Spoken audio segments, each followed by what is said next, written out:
welcome back. So you're thinking about possibly moving maybe to Florida. Not a bad idea, but this market is so crazy right now, and I know it can be so frustrating. But don't worry, today we are going to talk about where this market has been, where it might go, and how you can figure out your way through this seller's market in 2021. And make sure you stay tuned, because at the end I am going to share some great tips about how you can navigate your way through this crazy seller's market. So let's go.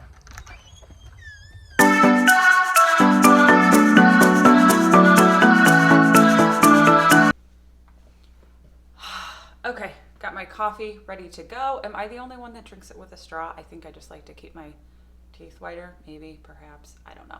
So anyway, let's first dive into exactly what this market is looking like right now for buyers. Okay, so if we look at some things like average monthly payment, the length of time it takes a person to pay off, what your equity could look like, we can get a better idea of really what's going on in this market. Okay, so let's look at this chart really quick. It kind of has the median house price from last year to this year to next year, and it seems like that's a pretty healthy increase. But the interest rate, of course, from last year to this year has gone down significantly. But unfortunately, it looks like it's probably going to go back up next year. So yes, I do think it is a good time to buy, but you really want to make sure that you are the best candidate when it comes into facing the low inventory market. So let's talk about some things that we can do to increase those chances.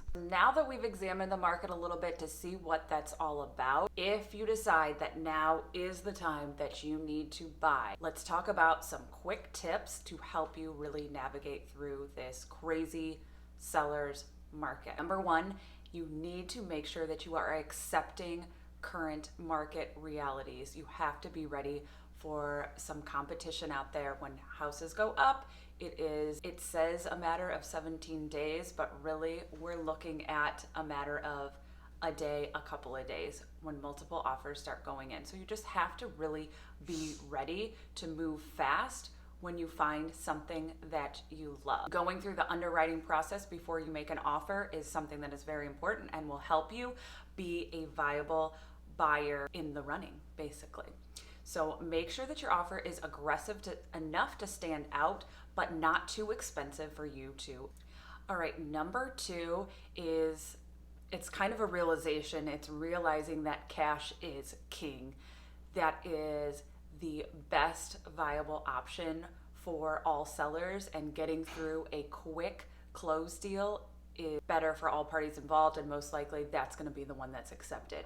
Now, I have spoken with a local lender, and he has talked about some options where you can get pre-qualified for everything and everything in the underwriting process, and sometimes it can make you look as good as a cash buyer. So that might be an option. Make sure that you talk to your local lenders to see if that's something that you can qualify for, so that when you come to the table, you're ready to go. All right, so number three is that pre-approval letters and pre-approval qualification, those are things that just should be done and ready to go before you even take a look at a house. Remember that you want to be the most attractive buyer to the seller. When there's multiple offers coming in, just be ready to go. So I know that it's not always an option for you to be that cash is king buyer, but if you are financing, make sure that you are able to get in there and make a close as quick as possible. Like I said, our local lenders can help you do that, so that you are a very viable option for when you're going in with that offer for the seller.